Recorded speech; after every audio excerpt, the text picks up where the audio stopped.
عليكم الشيخ الساعدي، كيف حالك؟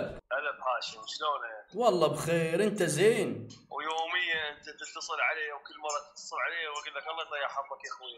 طب ليش الشتيمة يعني؟ هل دي اخلاق اهل البيت اللي انت تربيت عليها؟ تدري ليش انا اشتمك؟ اولا انت مو حواري. ليش طيب؟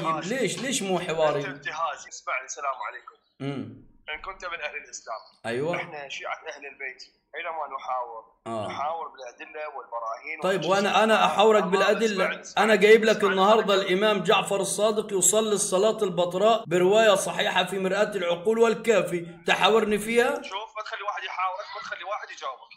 وانا سالت لسه عشان تجاوبني. اولا انت ما يصير تدخل هيجي مفاجئ، يعني هاي وحده طب اثنين. ايش المطلوب؟ ايش المطلوب؟ المطلوب ان تكون محترم حتى تحترم. ما انا كده محترم معاك وانا تجاوزت لا عليك يا شيخ، عيب لا، عليك. انت اولا اذا كنت مسلم فاخ عزيز عنا، ان لم يكن اخا لك في الدين فنظير لك في الخير. اما احترام المقابل كشيعه اهل البيت فانتم اخوتنا.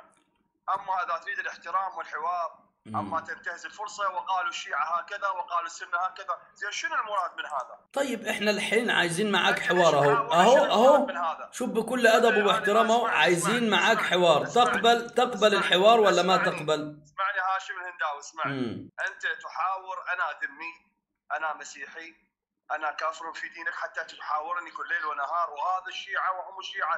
اخي احترموا رسول الله.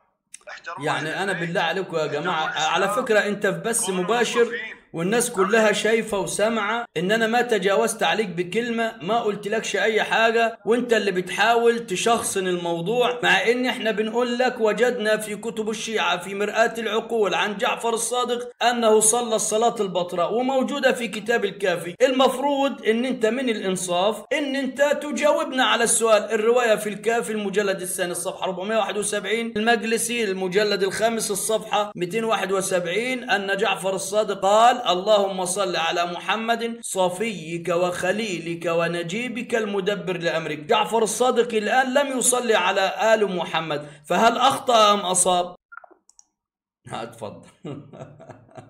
هذا شيخ معمم، هذا من يمثلكم يا شيعة. هكذا معمميكم عندما يسمعون صوت الهنداوي يحصل رعدة شديدة ورعب شديد في قلوبهم، فلا يستطيعون أن يجيبوا على سؤال واحد أو إلزام واحد، وإنما يسكرون الخط حتى يفرون ويهربون. فلماذا يا شيعة معمميكم هكذا؟ حسرة عليكم.